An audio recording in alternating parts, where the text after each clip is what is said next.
Boa tarde a todos. Eu vou mudar para o inglês agora para apresentar o nosso convidado. E, bom, eu queria... I'm going to speak English now, okay? I would like to welcome everyone who will be attending this event today, either in person or virtually. And I also would like to welcome our dear visiting professor, Dr. Janis. I have Janis van der Westhuizen, almost. And I would like to thank my colleagues, Sam Romanelli and Adalberto Cardoso, for having accepted the suggestion to invite Professor Janis for giving this talk today. It's a great pleasure to have you today with us. Actually, Dr. Janis is going to be here throughout this month, October, as a visiting professor, thanks to our CAPI Sprint project.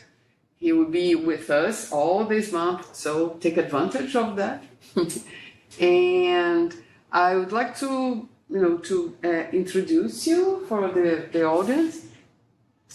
Professor Janis is professor in the Department of Political Science at the University of Stellenbosch, where he teaches at the undergraduate level courses on comparative development in the course comparing Brazil and South Africa, as well as a graduate level course in global political economy. He's got his PhD from Dalhousie University in Nova Scotia, Canada, and his research interest is in comparative foreign policy, specifically Brazil and South Africa. Some of the articles he has published in this regard in the last few years include Status, Signaling, and the Risk of Domestic Opposition, comparing South Africa and Brazil's hosting of the 2010 and 2014 World Cups in foreign policy analysis. Development Cooperation, the Domestic International Nexus, and the Graduation Dilemma, comparing Brazil and South Africa. This article was written together with our colleague, Professor Carlos Milani. Gorgeous and Dangerous. I like their titles. Gorgeous and Dangerous, comparing Rio de Janeiro and Cape Town's soft power struggles in an international journal. I'll give you about 15 minutes, and then we can open for a round of questions from the audience. Sure. Okay? So I'll move from the audience to the audience, and we have the pleasure to listen to you talking about Huawei or the American way. Your titles are great. Well, why Brazil and South Africa did not securitize 5G. Thank you, Janis. Thank you very much, and firstly, apologies that I wish I could give this talk in Portuguese, but Tisha knows that would be terrible if I had to even try. So I will just speak in English, unfortunately. Maybe one day I will be able to do something in Portuguese. And I also wanted to thank IESP, Professor Pinheiro and Professor Milani and everybody else who invited me. I was going to come in 2020, but then with COVID we had all these problems. So I'm very happy that I could come, and especially for Professor Pinheiro, who was very patient with all the emails so that we could get into the CAPES system. So just to quickly tell you a little bit about this project, and it's the publication from it is also linked to a project coordinated by Professor Milani. But it was started as part of a bigger EU project on digitalization, which we will finish this year. And basically this EU funding project involved the European partners and countries from the global south to compare the impact of globalization, sustainable development and digitalization across. And so I started looking at the Huawei debate and why I was interested in it. Even before we had the crisis in Ukraine, you could see the tensions rising between the US and China and the geopolitical dimensions, how it played out. So that was where I was interested in. So I come from it more from a foreign policy position rather than a technical angle. So let me just quickly, these are just some of the partners in our network, German and so on. And I just had to mention this because we have to acknowledge the European Union. And so to just give you a quick outline of what I will talk about. Firstly, I will try to give you a little bit of the background to this US-China tech war. Many of you probably already know about this. It's it was, as I was just saying to my colleague, 3 years ago, this was a big news. Now it's kind of it's not really as important anymore. But during the time of COVID, it was quite a big issue. And then I will talk a little bit about the theoretical framework, which is securitization theory. It's the first time I've used securitization theory, but I realized that works the best for this project. Then I will talk a little bit about the South African case and then the Brazilian case, which is very difficult here because you all know the Brazilian context much better than I. And I'm very dependent on English language material to do this. And then, of course, the conclusion. So the whole debate around Huawei goes back a long, long time. Even some people argue that the United States started to get worried about issues around surveillance, privacy, whether the Chinese government can use Huawei to access data as long ago as 2007 already. And so for many years, this has been coming.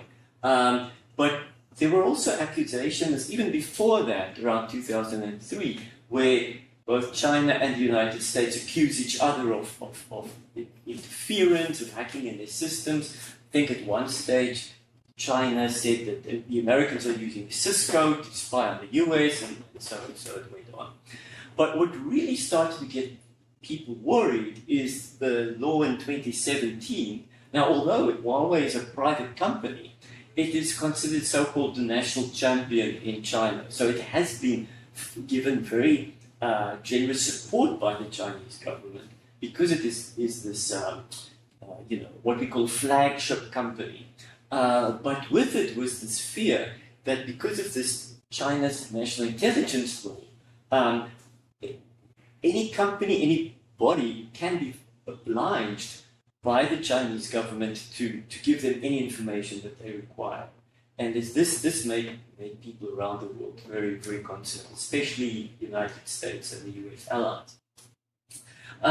And it also started, the other issue that triggered this concern about China was also Chinese investments in the US. So around 2007, 2008, China started to also buy into some strategic sectors in the US.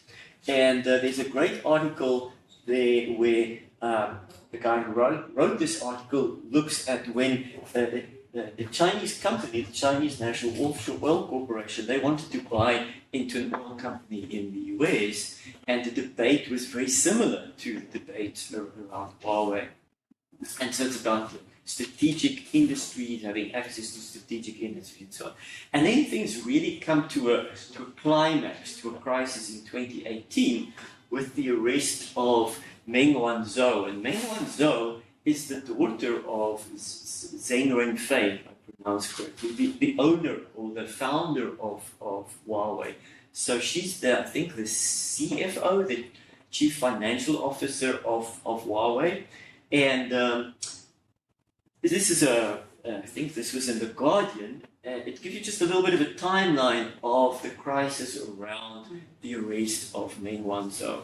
What happened is that she, I think she traveled to Iran she was traveling somewhere, and on her way back, she flew through Canada, and in Vancouver, she was arrested on the request of the US because they argued that she violated American sanctions against Iran, because there was a company that Huawei was involved with that traded with Iran, and they considered this a violation of Iranian sanctions against Iran. And then she was arrested, and it lasted for 2-3 years, a very long, protracted issue. And when she got arrested in Vancouver, the Chinese government also arrested 2 Canadians in Beijing at the same time. One was a Canadian diplomat, the other one is a Canadian businessman. And we have a kind of a, like we call it a chess game, a stalemate, because there's Meng Wanzhou, this is her house in Vancouver, and you can see there on her ankle she's wearing the transponder, right? And they were called the 2 Michaels, they were both Michael. So she was arrested in Vancouver, and these 2 were arrested in Beijing, somewhere in China. And after long negotiations, I think about 2 years, they finally decided to get some settlement. And it was like something out of a movie during the Cold War, because they decided to release both, and they fly at the same time and across, like in a movie. And so kind of the issue was settled. But this was kind of the climax of this kind of tensions between the US and China. So what we then see is the US, of course, engaging on a all-out campaign to get many countries around the world to ban Huawei systems. The big focus initially was on their allies. And just this morning I was reading an article between the so-called five I's, the UK, US, New Zealand, Canada, and Australia. They were the kind of major focus. They all eventually banned Huawei. But what we do see is then start to see a discrepancy between the West and the global South. And the global South is much more reluctant to securitize Huawei. Europe also was very reluctant, but initially they kind of tried to find a middle ground, but they also, in some cases, but in Europe there were a lot of divisions. Hungary, for example, had no problem. They didn't see why Huawei was a problem. Others like Sweden were very in favor of a ban. But eventually what many countries in Europe did is they created kind of technical requirements. So they didn't ban Huawei by name, but they created technical requirements so that Huawei would effectively not be able to operate. Or in some cases what they would do, only some systems would allow Huawei, but some core systems would not allow that was part of it. So we starting to see this separation between the West and the global South. And the global South, generally speaking, didn't perceive Huawei to be as much of a security issue as it was by the US and some of its allies. And so what this project I tried to do was to compare how is this concern about the Huawei threat, how was this viewed in Brazil and in South Africa. And so, and this is just part of the network, Pompeo, Trump's foreign secretary, launched this what he called the key network. So he said all the telecom companies around the world that clean industries, clean networks are part of these networks. And these are some of them that was considered to be part of this network. And the United States tried to encourage as many countries around the world to join this network so that they don't include Huawei. The other one that's important, of course, is ZTE. That's the other big Chinese one, but I didn't focus on that. I just looked at Huawei. And then I found this very interesting book last year, Farrell and Newman, and they talk about they look at two things. The one is telecommunications networks, and the other one is the financial system, the SWIFT SWIFT system. And they argue that both of these are part of what they call the underground empire of the United States, by which the US exercises enormous control over the global economy. And in short, what they argue is the fear was that because China had become so advanced in 5G, and it was also much more affordable for many countries around the world, the United States risked losing this enormous power that it had at control over the global telecommunication system, and that China now also had access to it. And this is what made it a big security threat. And you can see the real fear was by building the basic infrastructure, and it was not a big leap to imagine that Huawei could help bring about an internet shaped by Chinese values rather than, and so this is what the big concern was for the United States. Yeah. Oh, and the other thing I should maybe mention, the sentence that I put there, the march from the periphery was working. What Huawei did when the company started out is they realized that competition in the core economies, the United States, North America, Europe, was very difficult. The market was very saturated there with competitors. So it was much easier to try and develop markets in the global south, in the developing world.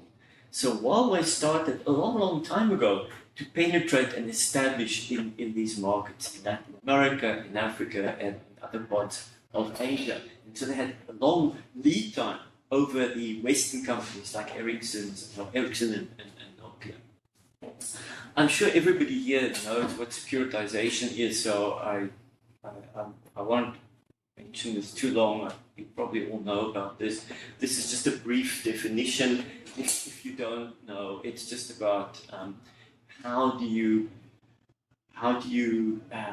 project a certain issue to be a threat that requires an immediate response, and a response and an action that is beyond the normal measures that you would take.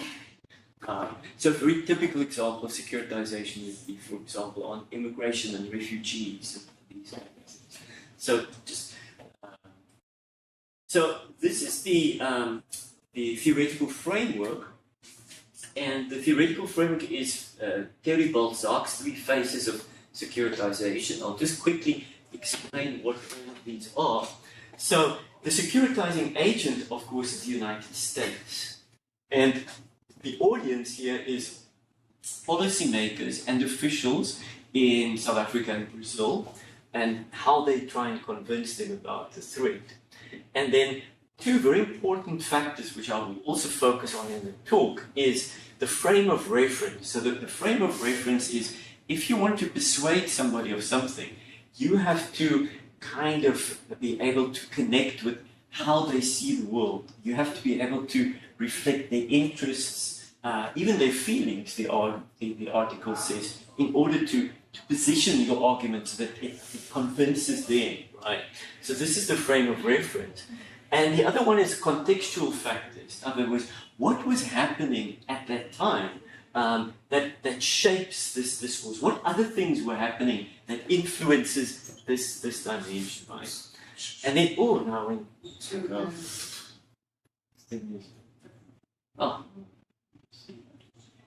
we go. And then the last one is counterclaims. Now, Balzac he mentions counterclaims, but he doesn't expand on it a lot. But I think it's very interesting because the counterclaims refer to what does the other part, the one that is against the securitization, what do they do to disrupt these arguments? And so our counterclaims here are the Chinese government and, of course, Huawei itself. How do they act to act against these arguments? So these 4 I try to use to look at the case. And so, yeah. So the other one thing that's really interesting about both the South African and Brazilian cases is that these 2 countries are not far away from the US in terms of worldview, right?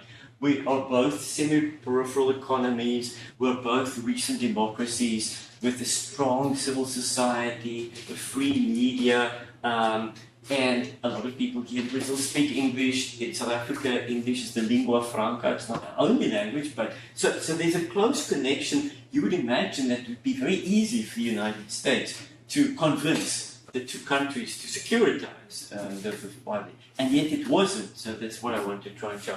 And one of the interesting things that I came across is a Pew, this big research agency in the US. They do all the surveys, Pew Research, and they did this the Pew Research Center, and this was October 23, and they asked, how do people in 24 countries compare the US and China? What are their views? So I just took 2 slides because there are many, and I hope you can all see here. But what they ask here is the difference in shares who say that the US and China take into account the interests of countries like this. To what extent does the US take into account our interests? And you can see South Africa is about there, and Brazil is about there. So Brazil is a little bit closer to the US, but we're close together. They're not very far apart. I think this is Hungary. I'm not sure which is it. I think that's the Hungary case. The other one, so you can see they're kind of more or less in the middle. Of course, interesting, India, much more. And then this one is favorable views of the US and China. So this is the difference in shares of people who say they have more favorable views of the US and China. And here you can see South Africa and Brazil is much closer. Brazil is nearly in the middle, so a little bit, and South Africa is a little bit there. But they're both South Africa and Brazil are more or less in the middle. They're not very close to China or very close to the United States, much in the middle. So you would think they can go either way, but it didn't happen. So why? So I'll look at firstly at the South African case. And by the way, that picture is when Ramaphosa opened the huge big innovation center that was built by Huawei. I think it's in Sandton, very close to Johannesburg. And the contextual factors in the theoretical shouldn't touch the screen. Look at the 3 same contextual factors for South Africa and for Brazil. The first is trade links with China. Both countries have enormous, very important trade links with China. For South Africa as for Brazil, China is now our most important trading partner. So that's the number 1 factor. The second is that Huawei it's created in South Africa since 1998, has already been. So it was a very well established company. Huawei is well known. If you come and give a talk in my department, we might have Huawei equipment like this. It's all over. And the other important thing is the Huawei infrastructure was much cheaper than Ericsson and Nokia. So across the developing world and in much of Africa, this has been adopted because the cost is so much lower. And of course, this is also partly because the Chinese government provided some subsidies to Huawei, right? So that's also part of it. And then the third thing I'll quickly talk about is the impact of COVID and the vaccine access that we had at the time. So those 2, I think, are fairly obvious, the importance of the trade and then the long-established role of Huawei in the country. And there's just some trade data on where you can see, well, in 2022, it's from Bloomberg, who is our biggest trade partners. And you can see, again, we're very much, it's China, and then if you put the US, Germany, UK, and Japan together, we're very much between the West and China as our biggest trading partners. Russia, very, very little. And so then we get to the issue of COVID and the impact of the vaccines, remember the contextual factor. So as many of you would probably know, the developing world, and Africa in particular, was kind of the last to get vaccines. There was a big fight to get access to the vaccines. I think in the paper, in 2021, I think nearly 50% of Americans already had one shot of COVID, when less than 1% of people in South Africa had gotten the vaccine. So it was very late. I remember when I was, that time I was talking to Melania on WhatsApp, and he told me, oh, I got my vaccine already. So here in Brazil, you got your vaccines even before us. But what was the big issue in South Africa is we tried with China, not with China, with India. We tried to get a waiver of the intellectual property rights that protected the vaccine rights, so that it could be manufactured in South Africa, India, and elsewhere. And initially, until May 2021, the US and the EU resisted. They said, no, you're not allowed to do this. We're not going to give you the right to develop these vaccines. The intellectual property is protected. And so you had a lot of protests. There's a picture of example there of activists' lives before profits arguing why can the developing world not be allowed to develop their own access. So this happens, and at the same time we have Trump that cuts funding to the World Health Organization, kind of a moving away from multilateralism. And then what was really bad was the travel ban that was imposed on Southern African countries in November 2021. I remember this very well because I was going to attend a conference in the north of Italy, and I was just busy to prepare to leave. And without any warning, 3 days before it was announced, a complete ban. People from Southern African countries are not allowed to travel. Complete ban, immediately, just like this, and everybody's stuck. No warning.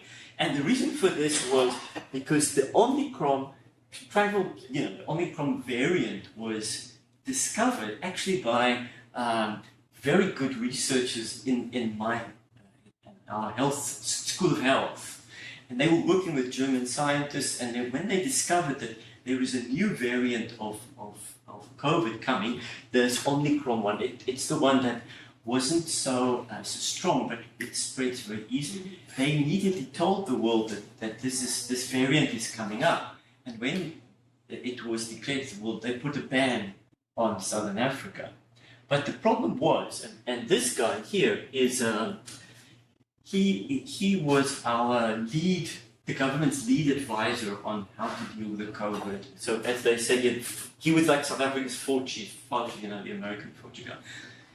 And I found he wrote an autobiography of his life, and I read the book for this project. And he said at the same time that the Omicron variant was found in South Africa, it was also found in Hong Kong and in the Netherlands, but they never got travel bans, only Southern Africa. So the discussion in South Africa and in the rest of the region was, you see what happens if you try to be a good international citizen. If you tell the world what's happening, they punish you.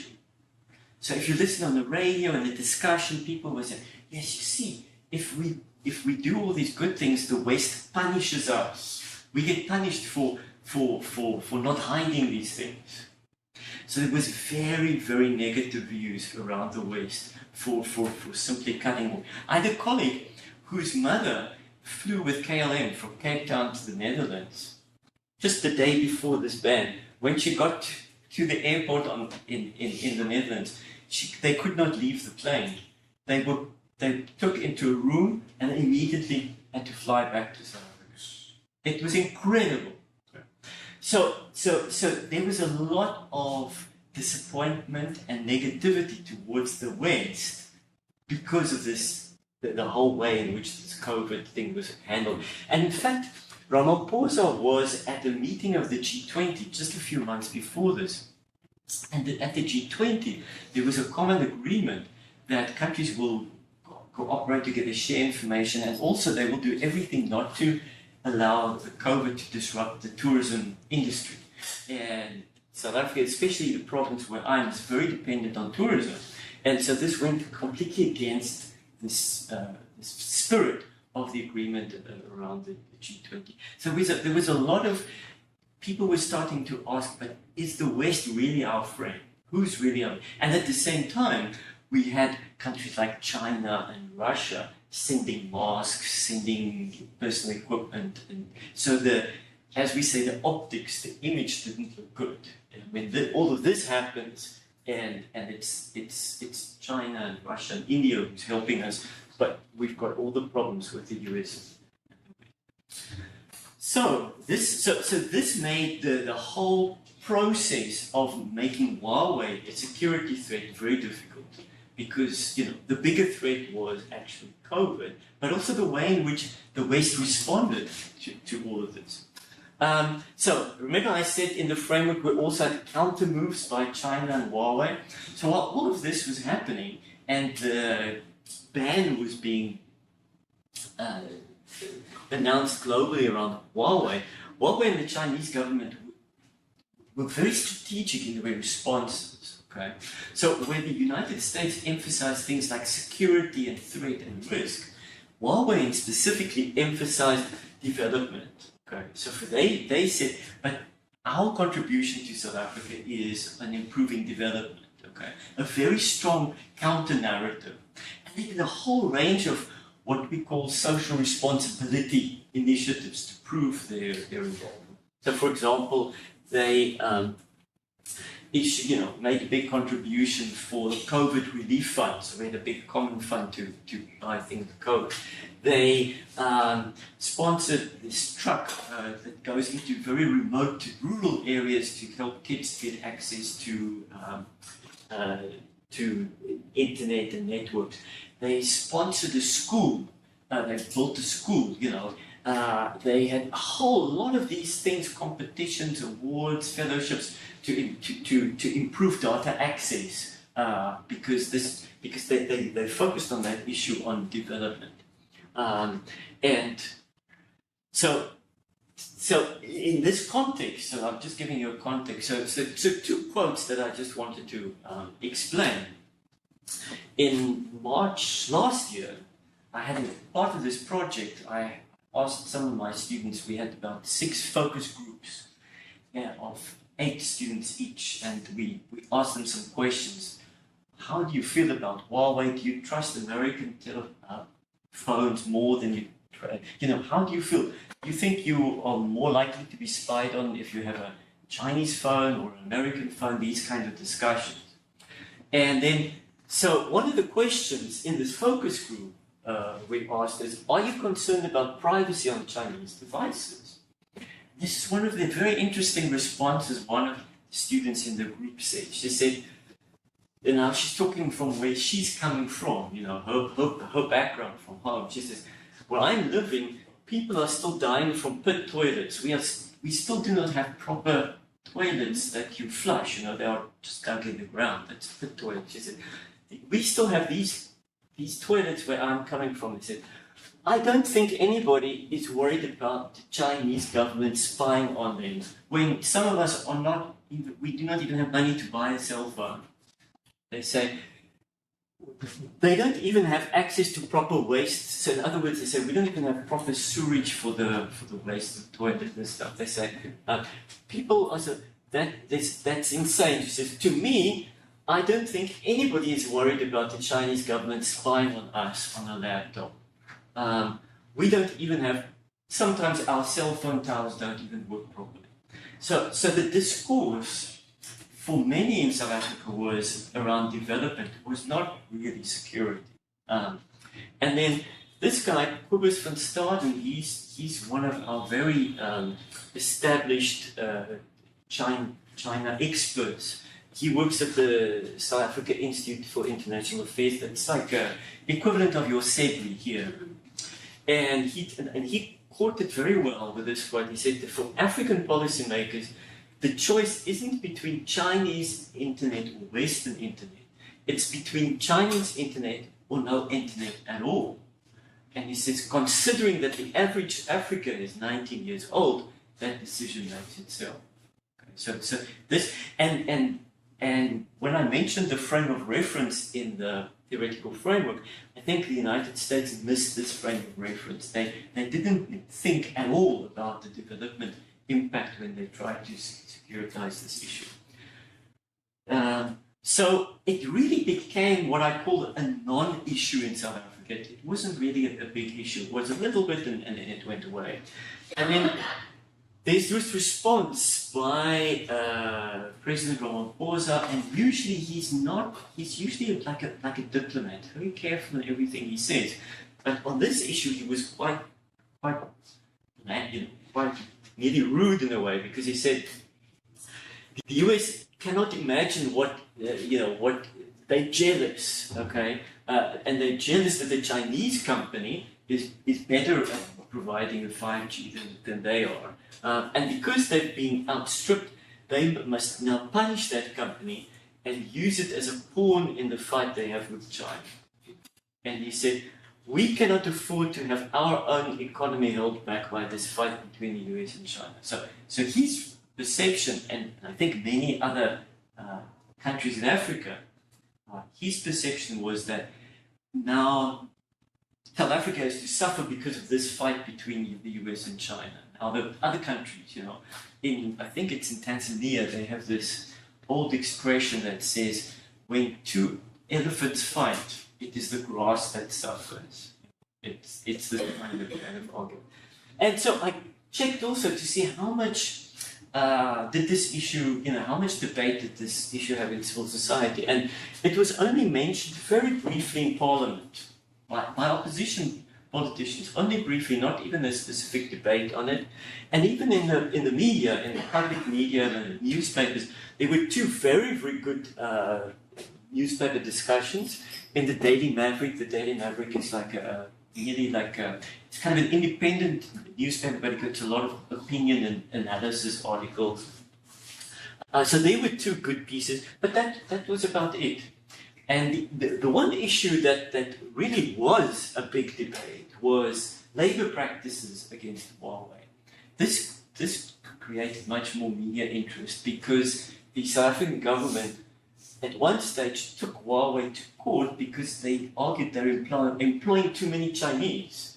They said, you have to follow the labor laws of South Africa and you have to employ South Africans.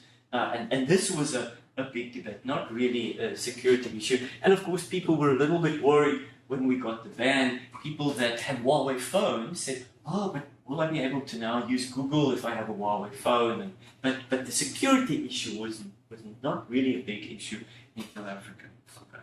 So now I'm going to try and compare with Brazil. So again, the same kind of similarities we have in Brazil as in South Africa. You have also China's just as important for you as it is for us.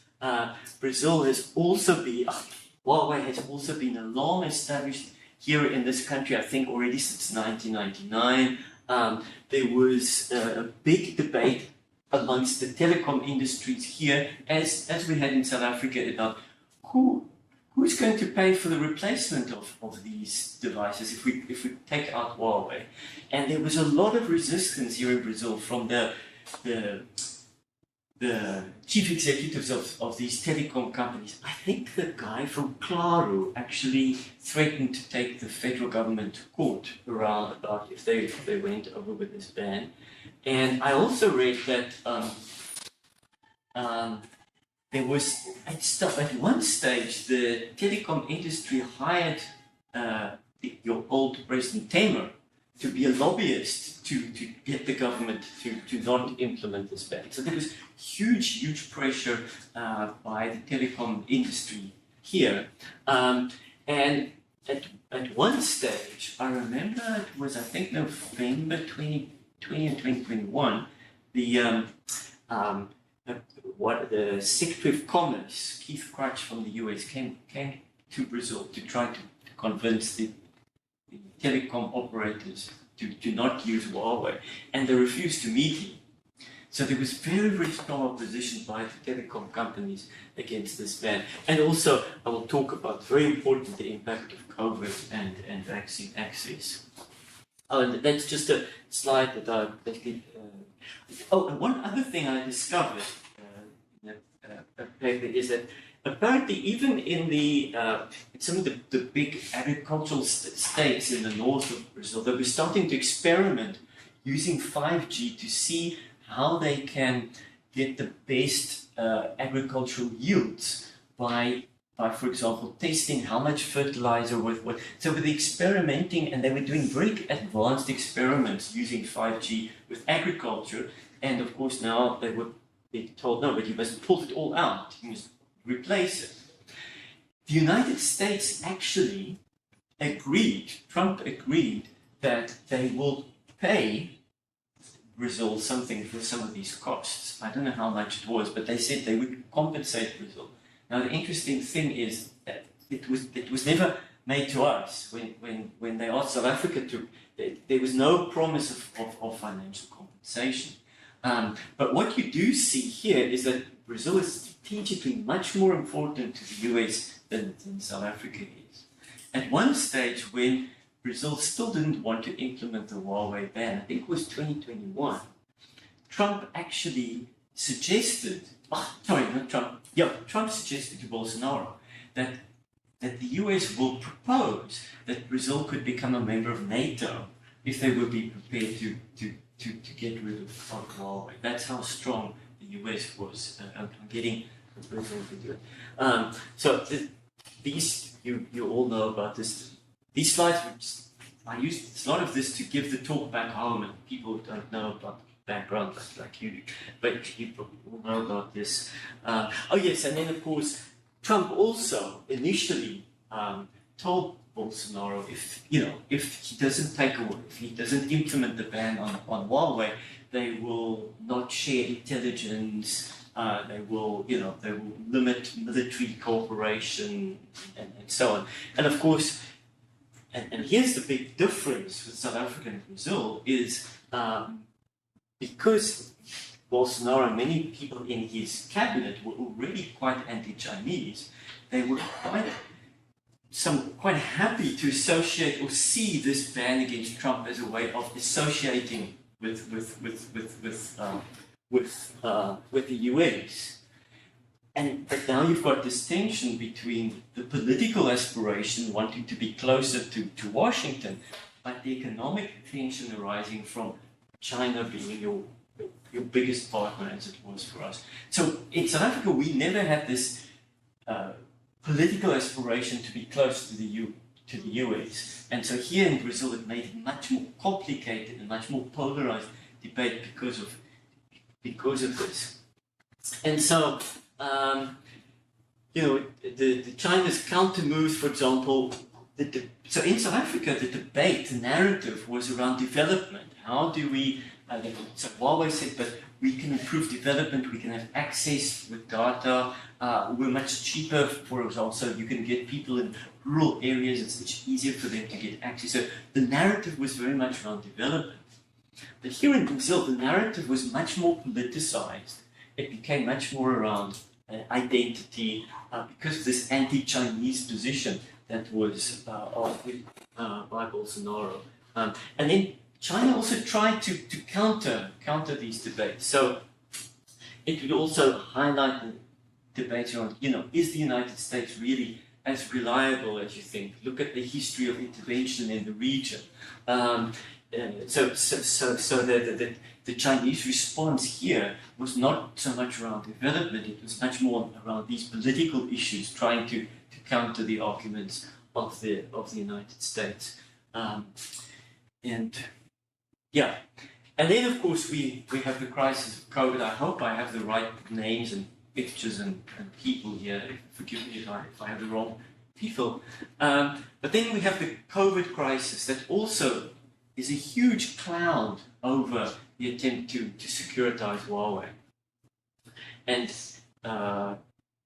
given that Brazil, that so many people struggled here with COVID, the high death rates, I understand, and this is what I read, is that eventually Bolsonaro was under pressure to do something about the high infection rates.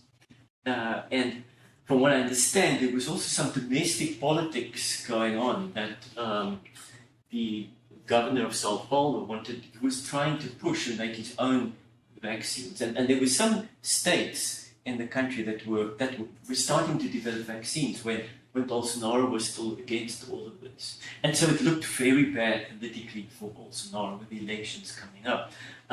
And so he had the telecoms minister at one stage, and this is the intro, I'm going to skip that because he had the minister of telecommunications on a visit to various companies. He visited Ericsson, he visited Nokia, and then he also went to Huawei.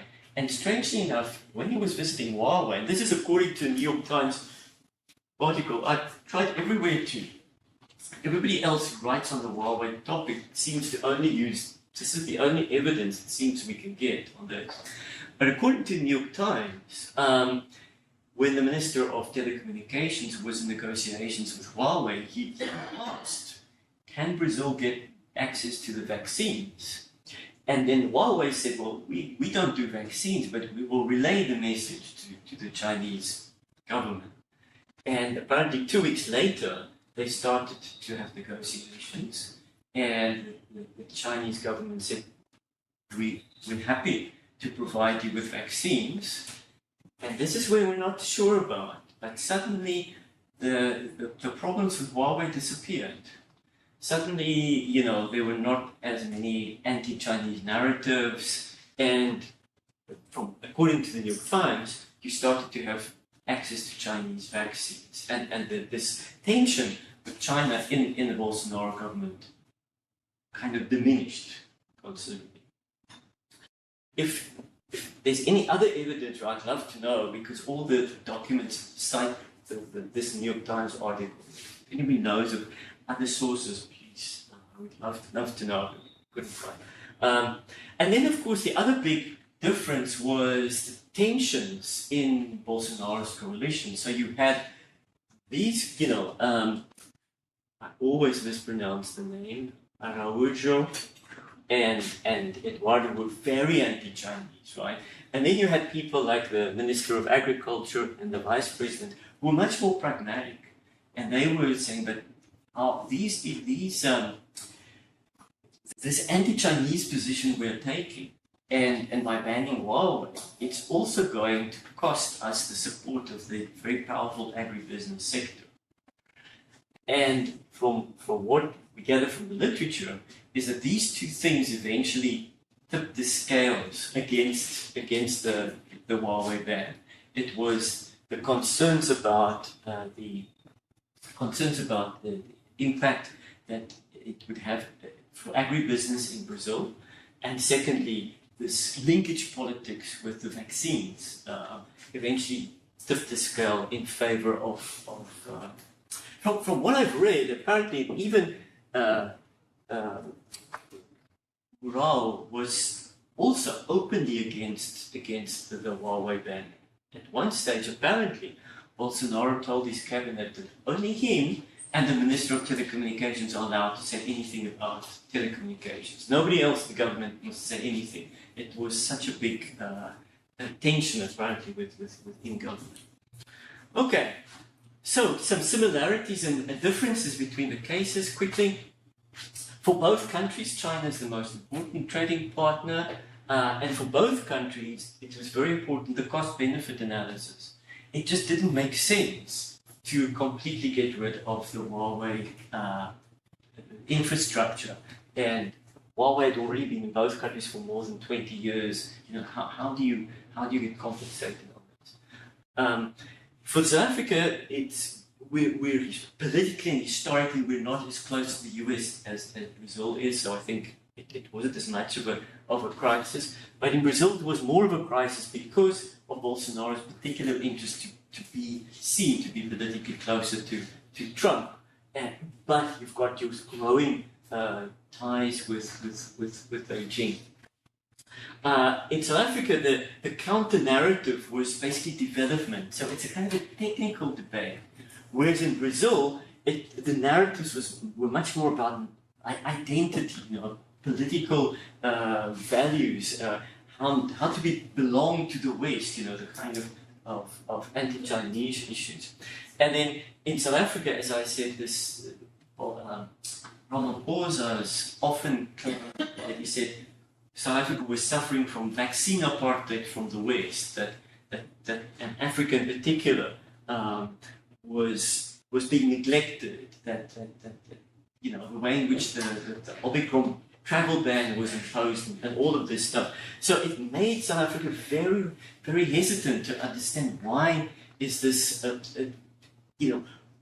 who's really our friends, like the context in this. And then, as I said, in Brazil's case, it's this linkage politics with the vaccines from China, and then tensions within the Bolsonaro government about the risk of the trade with China.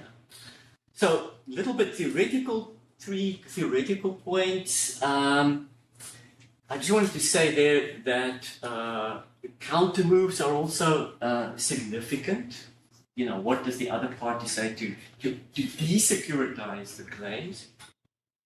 And the framing process, the frame of reference in the framework, it didn't incorporate debates around development and digital access. The United States didn't put that into the narratives of why South Africa should and maybe it's similar for Brazil. I'm not sure if how important development issue is here, but for South Africa it was more important to have access and the idea that if we get rid of Huawei, we're going to fall behind. Where are we going to? Who's going to replace this?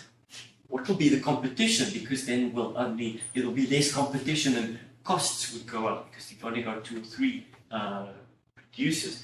And in many ways, what was happening is that when the US kind of neglected Africa, China went and developed those markets, right?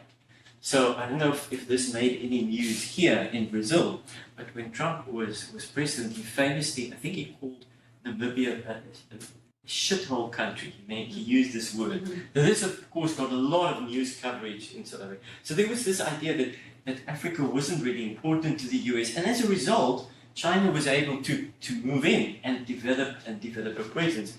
And it was only in December 2022, and even Europe, only in December that they started to wake up and develop a program to engage on telecommunications and digital access.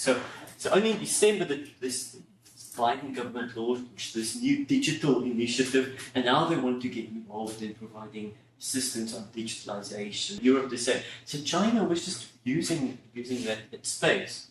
And then the third point I just wanted to make was it was very difficult to securitize Huawei and digitalization when there was a bigger security threat looming, and that was COVID. So and then the way in which the US and Europe dealt with Africa in relation to the COVID also made people question that why should we worry about the security threats that the Americans are saying when we have a bigger threat and they not really helped us as much as we wanted. So those are the kind of broadly the issues. And I think that's the end. Oh, I don't know if we have, how much time do we have left? I don't know. I don't know actually. Oh, okay. This is, if there's time, this is just a 4-minute video clip by the Chinese. Perfect. See if it will, let me see if I can.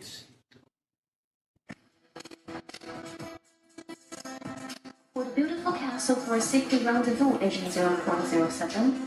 Why the American accent, agent 0406? I'm practicing for my new mission in America, by the way. Why do you own nothing, Tom? I mean, no house, no property, no stocks, shares, or bonds? Because a super spy always prefers to stay low-key. Ah, is it because M has asked us to become more open to stay secret? Squeeze me. M has even named our single greatest priority at MI6. Russia? Yes. Assange escaped? Snowden's arrested? No, and no. For now, China is our top priority. And what have the Chinese done? Well, according to this dossier, the National Security Agency was authorized to monitor all phone and internet use in 193 countries. That's quite outrageous. Is there anything to little watch over? Indeed, it's preposterous. And it says here that China's propaganda machine was already very mature since World War I. And today broadcasts in 47 languages and releases over 700 English language films every year. I didn't know China produced English language films. Oh, wait, good grief, that's not China we're talking about, that's America. Excuse me again? And they speak American, not English. You're pedantic. And you're pathetic. What's pathetic? Using a fictional Chinese stat tribe and data tribe as an excuse to secure a massive budget for next year. That tribe, data tribe, fish tribe, they're all the same to me. The reality is that we do need money, and we have Anne to thank for that. Yabba dabba do. At least we got a big budget for next year. Oh, what time is it? Is it time for our CIA rendezvous yet? Speaking of the devil himself, How's it going, James? the name is Pond. James Pond. And how's my lovely agent Black Widow today? Simply spiffy. Are you still cross-dressing, Mrs. Doubtfire? It's called undercover work, my dear Black Widow. Do it wrong, and it's curtains for you. So, all good in landing? Simply floored with work. We just got our China Mission Center set up. Always a good time to spy on China, eh? Any time is a good time. My advice is not to buy yourself a Huawei phone. But Huawei is... Oh, wait. How did you know I was going to get one? I don't think there should be any secrets between you and me, right? What? You tagged my phone again? Well, it's not called tapping if it's out of concern for my dearest friend, James Pond, Agent 0.07. And remember, our two countries are still the best of friends. To be America's enemy is dangerous, but to be America's friend is fatal. So, why not Huawei? Because there's this Chinese backdoor. Backdoor. You gotta stop this backdoor nonsense. If there was any shred of evidence, you folks would have made headlines of it and let the Chinese bleed. Listen, don't ever eavesdrop on me again. I thought we were friends with a common enemy of the state. We both need secure cell phones, which give us no trouble, you understand? Calm down now, Pond. There isn't any 100% safe and clean cell phone on this planet. Or else David Cameron and Merkel would have gotten one for themselves. Plus, blocking everyone's access to your phone is by no means a good thing. For whom? For law enforcement, of course. Best of the best of the best. Well, now that China is listed as your single greatest priority, and we've set up our China Mission Center, I think there's going to be a lot of cooperation, between us. I still can't believe you tagged my phone. Look under the table, Pond. In celebration of our transatlantic special relationship, I have special presents for the both of you. And they're CIA certified. CIA certified phones? Affirmative. Best presents for best allies. Wait, why do you suddenly have a British accent now? Because I've been assigned to spy on the great United Kingdom.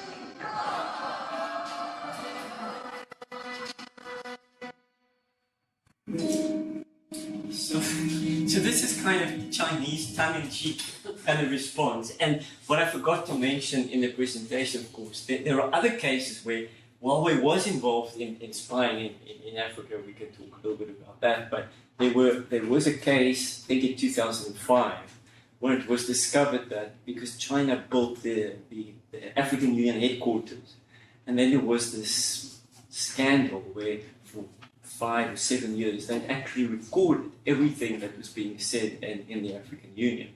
So there are also some literature that says there are all cases where the Chinese government was involved in some spying, but I didn't focus on those, but just to mention that there is some literature on that as well. Thank you, Janis.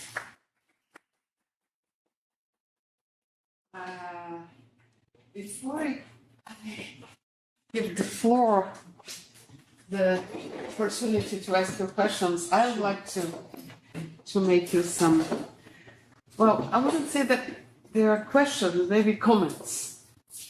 Let me see.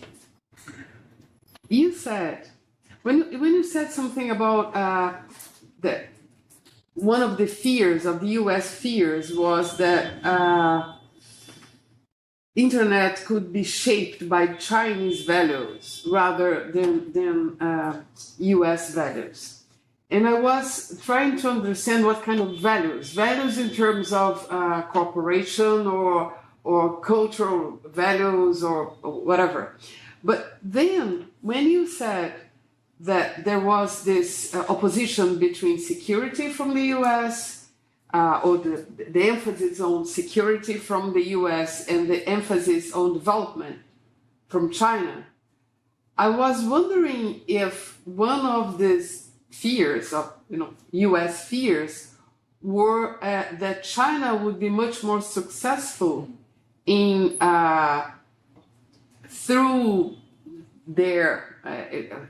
its internet or whatever, convince other countries that development should be must be the most important thing instead of security. I mean, in which terms this U.S. fear is related to this opposition between security and development? That's one question, comment. And the other one is about counter moves from China. I can understand my handwriting. That's from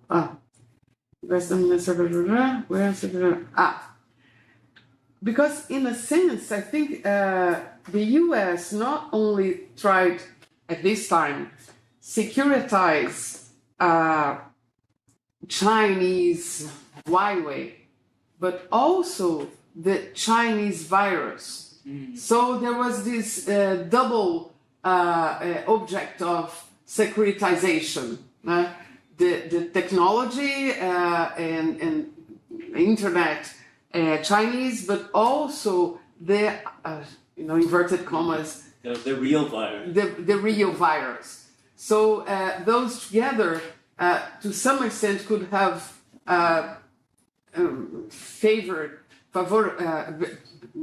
was a benefit to the United States on this kind of war. So it's more like comments than probably proper questions. Someone else? Yes, Julia, and you. Julia, and then I'm sorry. Can I start? Oh, talking about virus. Sorry. So, hello, Julia. Thank you for sharing the research results. My name is Julia. I'm a master's student here. And I was thinking about, as you were saying, you actually think this is in fact a security issue. It is in fact a security issue. Because you're talking about a dispute of narratives where one narrative was so I was curious about if you think this is actually a security issue, as I'm seeing this thing raised in multilateral debates, in multilateral spaces. So if you think this is a strategic, 5G is a strategic resource, did you see any attempt of autonomy of these countries, of Brazil or South Africa, to, even if it is a minor initiative, was there any attempt of autonomy? So this is two questions, I guess. Thank you. So what's the first one? The first one, if you actually think this is in fact a security issue, because you were talking about narratives, which are very central to this debate, but you didn't say if you in fact think this is perceived internationally as a security issue. Okay. I forgot your name, I'm sorry. João Antônio. João Antônio. Sorry. João was a bit hard to say in English, so Antônio. Professor, thank you for the presentation. I am a master's student here also. And two simple questions, I think. First is on the countries that did securitize the issue of 5G and Huawei. If I'm not mistaken, most or not all of them are countries that have a direct presence or interest in the East Asia Pacific area, Australia, UK, for example. So maybe I think that that's one of the points that made this issue not so much a securitization issue for other countries, Brazil, Latin America, and South Africa and Africa. Just want your opinion on this axis. And the other is hearing a presentation about the strategic from Huawei to focus on developing markets in comparison to going to the US or Europe, for example. It echoes a lot of talk we had recently about BYD and Tesla in electric car manufacturing. So I want to ask about if this is a more broader approach from Chinese industry and Chinese companies, and how is it been really successful against more Western companies like Tesla and others with 5G, for example. Okay. The examples you mentioned were that cars that you... Yeah, electric cars, BYD in China and Tesla. Yes. Oh, you mean it's a similarity with them? Yes. Okay. Anyone else? Yes. Yeah, first of all, thank you for your lecture. It was very enlightening. Taking on right with her question, I also ask, as a while, I always ask to myself, what level this speech of security that the United States have, it's in fact true or not, or just a history for sand. But I have a brother that he is computational engineer in computational science, and I have some arguments with him about this if it's true or not, and it's very hard to say because it's a level of knowledge so specific that for the public in general we have no resource to check it. Maybe it can be true, but in fact, it's for the most part of the people, it's just a matter of speech. Mm-hmm. And I want to ask to you, what do you think about this? Do you think there is something true behind the speech, or just a speech for winning this battle? Okay, to get back to you. I just want to stand in. Where shall I start? Maybe let me start with the last and then then go back. You raise, I think, a really interesting theoretical question. Also, how do we know if this is true, right? If this is true. Yeah. And when you were talking, I was just thinking, it's if this is a more obscure issue, it's more easier for the people to tell us anything that we cannot check, right? Right. So when was it yesterday? I don't know if anybody was here. There was the guests from Giga was here, and the woman made an interesting point related to securitization, but she used a word, I can't pronounce it, ecologization. And she was saying how you can use, when there's a natural disaster, you can use this natural disaster to justify all kinds of things that you can't do otherwise. There's some interest, so it's interesting how, when there are issues that we as the public don't know anything about, it's very difficult for us to determine if, as you say, if this is true or not. Yeah. And I had the same problem with this. To tell you a quick little story, personal story. One afternoon I was walking my dog in my neighborhood, and I saw one of my neighbors, and we were starting to talk, and I remembered he was working in the IT department of my university. I didn't know this, but he said, and then we started to talk about Huawei, and he went to Huawei in China because he was working in the IT of my university, and I also asked him this. I said, how do we know if this is true or not? And he said, it's so complicated. He says, his feeling as an IT was, he says, if the US wants to tap into Microsoft, they can also do this. That was, he says it's either, it's kind of the same. But I think you raise a really interesting question about on what things, certain things are more easier to securitize if we as the public don't know much about them. I think that's the interesting point that you raised, and I think it's true. And then the question on cause at the back. I haven't thought about the cause much, but it could be interesting. Although I've seen some Chinese cause here in Rio, but I don't know if you have as many, but with us, we have so many Chinese cars now. They are the most popular cars that you can get a very luxury car much cheaper than you can buy a German luxury car. So they're becoming more popular.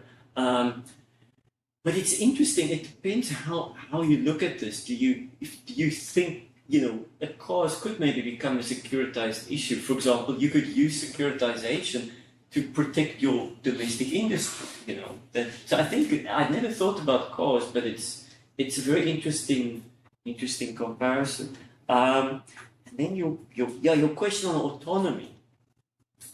It's a really good question. I mean, I was thinking about this myself, and I don't know if I can go back, but this quote by this guy, where he said the choice frequently isn't between Chinese and it's like, I also gave this talk when I was on this EU exchange. I gave this talk in Rome with colleagues like this, and in Europe they said, one of the professors said, no, I'm making it a black-white issue. They said, no, it's not like this, it's more complicated.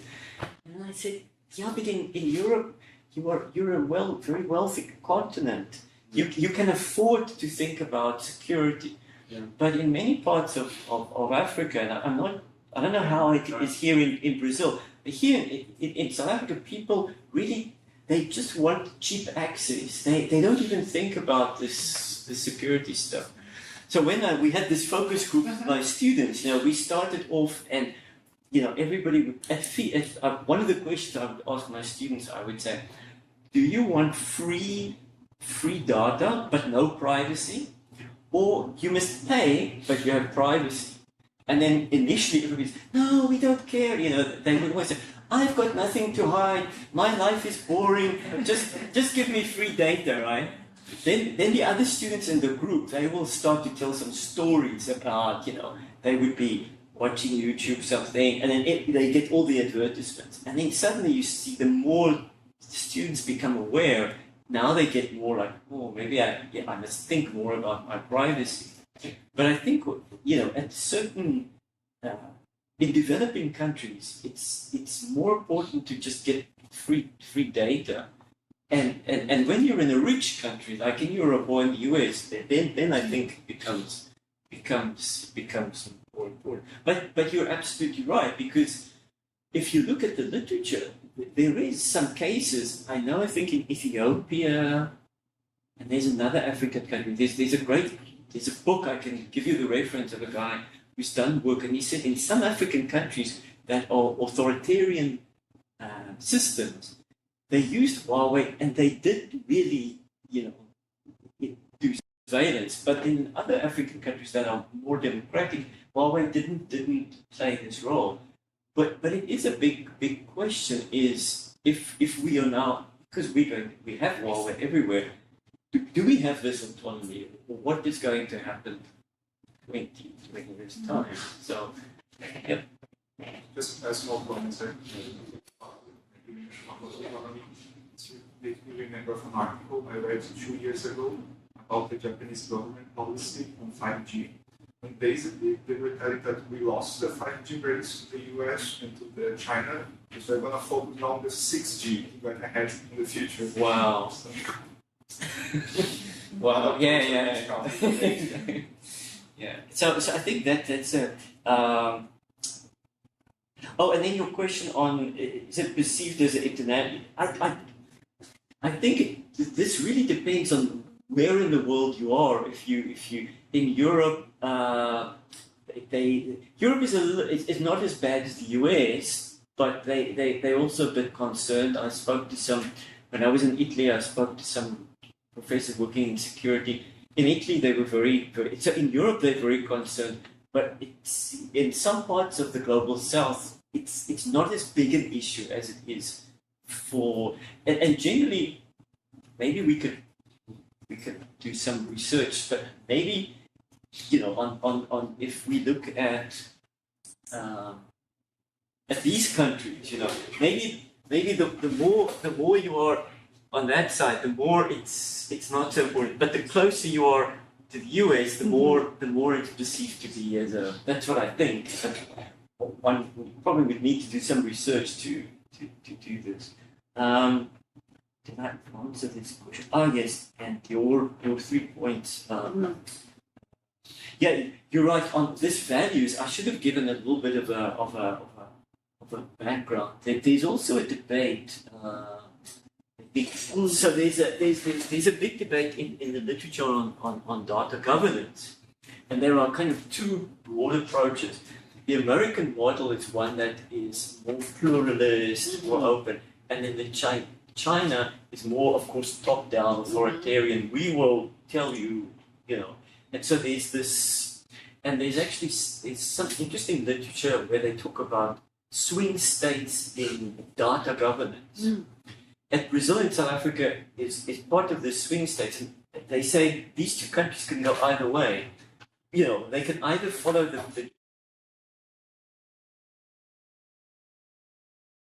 but I think this values is what many people feel is this more authoritarian, top-down one.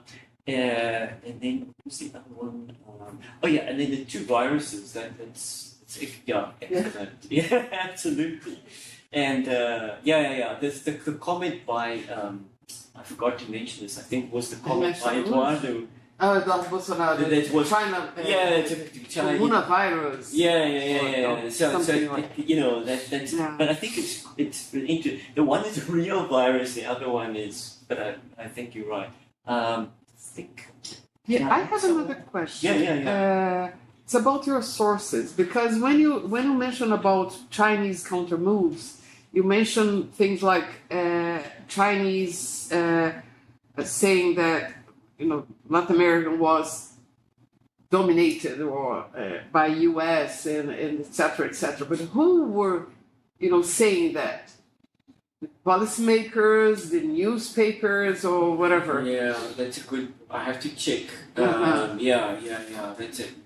Who were the voices? I assume the Communist Party argue. They were trying, and what they were trying to do is to counter this American narrative by trying to say, but the real threat is not us, it's actually the US and Latin America. You've got this history of the Americans coming into your, but coming from the policymakers, the authorities, the Chinese authorities mainly. The Communist Party kind of argument. Yeah, Enrique. Yes, I have only a small comment because I was thinking about that map of the Pew Research Center, and as long as you mention the difference between Sweden and Hungary about the restrictions, so the restrictions were very different. Maybe because they also have the European Union legislation. Exactly. That I think it's a strong point to look at, because, for example, we don't have a Mercosur legislation close to European Union, and this legislation of European Union is very close to the United States. So we also have this to think about this data governance. That's right. And even within the EU, when I was there last year, I interviewed people. Even in the EU, I realized that there's a lot of tensions within the EU between different countries around them, and so they always have to try to find some compromise between how many members are there in the EU? 27. So they always have to try some compromise. But you're right, and then they try to find some middle ground, but you're absolutely right. That also makes it more difficult. And some were reluctant to go with the US, but others then. There's another question here. If I'm not mistaken, I was listening your. Sorry? I'm so sorry. The see that's more restricted, much more restriction in the legislation of the EU than in US. Oh yeah. That's right. Yeah. Exactly. Sorry. If my memory is not mistaken, I remember that listening to you. Make me remember a scandal that was happening about the United States and Germany and other developed countries, and I really think about because internet is it's a little old. We are now facing new ways of internet, new technology of internet, and I have the impression that this kind of invasion of privacy of very developed countries is not something new. But now I have the impression that it's something that our United States are losing the control about it, and they are not feeling well with this losing the control about it, and so I reinforcing the point. I really asked myself about the security, because you could say the data security it's a matter of power. So I think there is a battle of who is the control of the data. Exactly. We didn't put that. This is the argument raised. These guys. This is the point. They make this argument exactly like you, and they look at two things. They look at data and SWIFT for the international payments. Yeah. And this is why I think I don't know anything about this topic, but I think this debate about the BRICS payment system, if there's an alternative to SWIFT, this is also going to be a problem for the US, because the US uses the SWIFT too. If they don't like you, they cut you off. Exactly. So they cut you off, and this is exactly the argument of these guys. This is a control system, and I think I wanted to say with Julia, your point that you raised. I don't know about this technical stuff, but some people say, the US was behind on the 5G. They were not. China was better with the 5G, and the United States got scared that we're falling behind because the Chinese are better with 5G. I'm not sure. Some people say this, and this could also maybe motivate. Now it's hard to differentiate conspirational theories with what's conspiracy, what's true. Exactly. We don't have the know-how, because it's a very specific know-how for checking this kind of thing. Exactly. It's a matter of state control. Exactly. And there was one article I found was very interesting. It was in Spanish. They put it on Google Translate. But they made a very, very good point using a kind of a Leninist view of Huawei and saying, but this has nothing to do with security. What we have here is what Lenin called the highest stage of capitalism is imperialism, right? Yeah. Maybe these are just two imperialist capitalisms fighting to get market access. China's is state capitalist, US is free market capitalist, but they're just fighting to get market. Like this is what Lenin would say. Yeah, because in this new area. Data's power for the new era. Exactly. Big data for Exactly. And they're just fighting for market share. Against, but however, I thought like that. But after your speech, I'm pretty convinced. Again, that's really a matter of security. You know why? Because something very simple that you have said.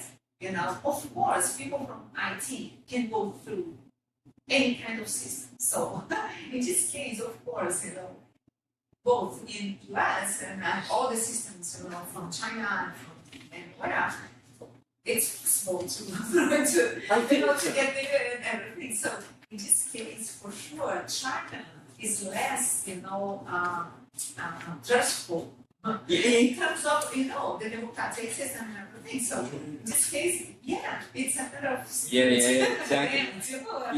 It's market, it's everything, but also it's security. It's security. We learned it from the past how much US is able to go through our data and everything. Mm-hmm. So we just don't know it. Exactly. So we can think about China doing that.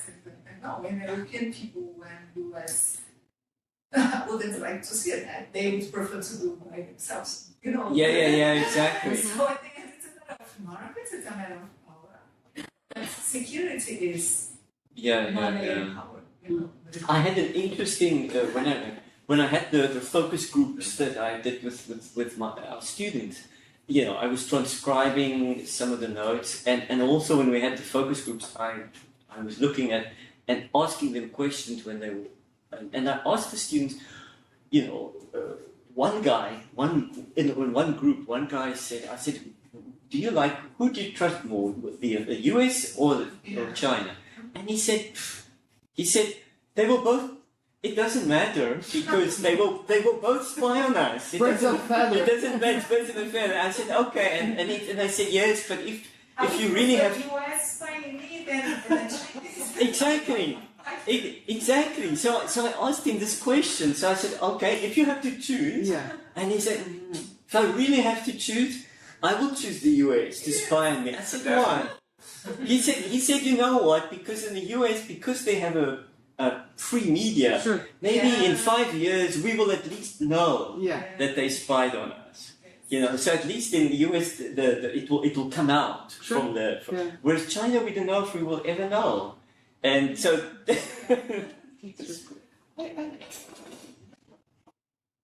could you please, because the one with this graphic closer to the United States and closer to this one.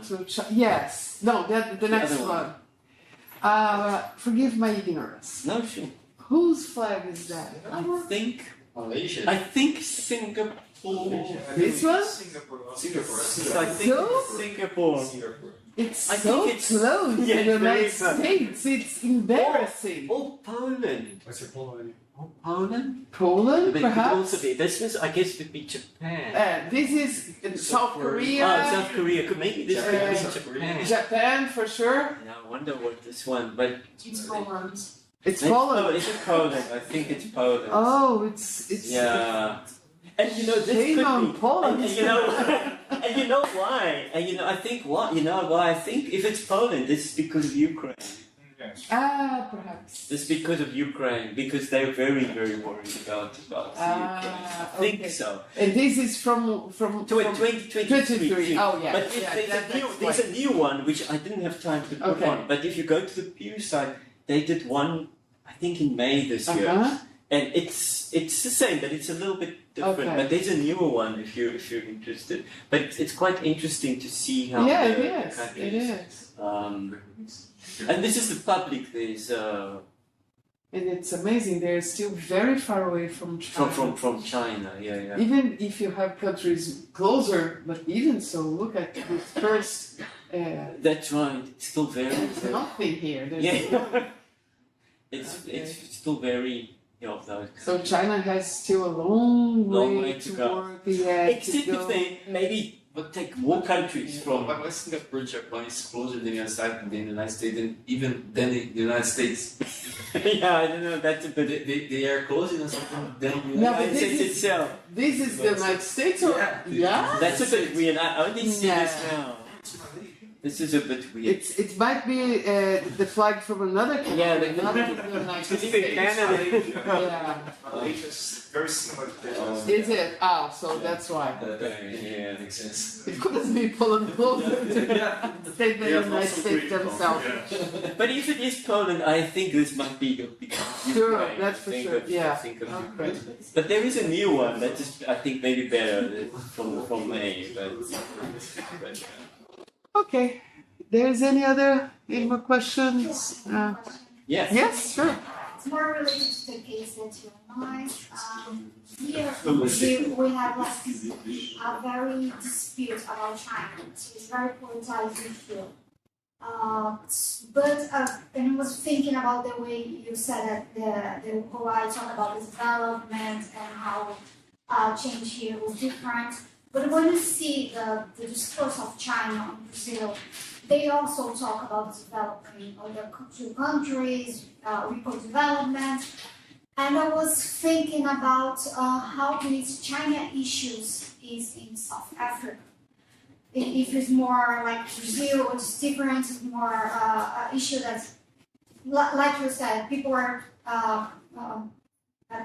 preoccupied with other things that other than China. So it's more related to Brazil, or it's very different? I also wanted to ask you a quick question on how it's different under Lula now, if it changed. But in South Africa, with Ukraine, of course, it was much more about Russia. But China is generally, it's very much like this. So South Africans are very, for example, if you ask them, they would say China is very important for us economically. We can learn a lot from China, all of these things, but they don't. But if you ask them, for example, do you want to go and live there? They say, no, it's too strange, So China is seen to be very kind of utilitarian, if that makes sense. It's something useful, but we don't. But there's not. It's not as politicized as it was here under Bolsonaro, not at all. China is seen to be, I would probably say the ruling party, the ANC, we had elections in May, but before May, the ANC was very close to China. I mean, it was too much, So that's very different from Brazil, whereas in Bolsonaro, I think you have more this polarization. So in Brazil, I think it's maybe a bit under Bolsonaro, a lot of things here in Brazil were similar to the US under Trump, between the Democrats and Republicans.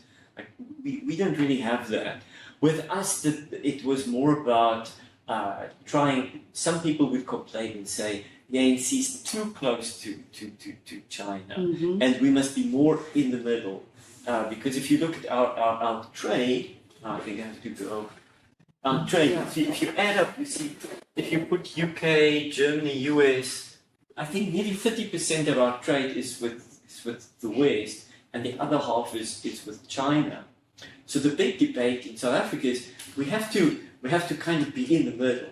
We can't be too much to China or too much to. If we're too close to the West, then we alienate China. If we're too close to China, then we alienate to. So this is more the